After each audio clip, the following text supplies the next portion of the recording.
الأكلة النهاردة عندي هنعمل حاجة حلوة سريعة جدا. مش تاخد مننا 10 دقايق ربع ساعة في تحضيرها. هنجيب بطاطا 4 حبات بطاطا أو 5 حبات بطاطا، هنغسلها كويس من الطينة لأن احنا هنسويها بالقشرة بتاعتها. هنقطعها حلقات تخينة.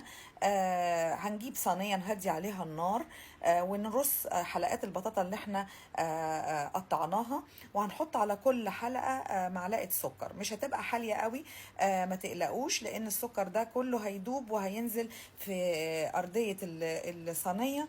مجرد هتستوي فيها، بس هنقلب حلقات البطاطا.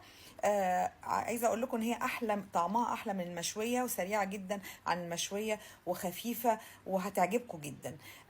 هنرفعها بعد ما استوت، وهن هن هنختبر كده سواها. هنطلعها في طبق.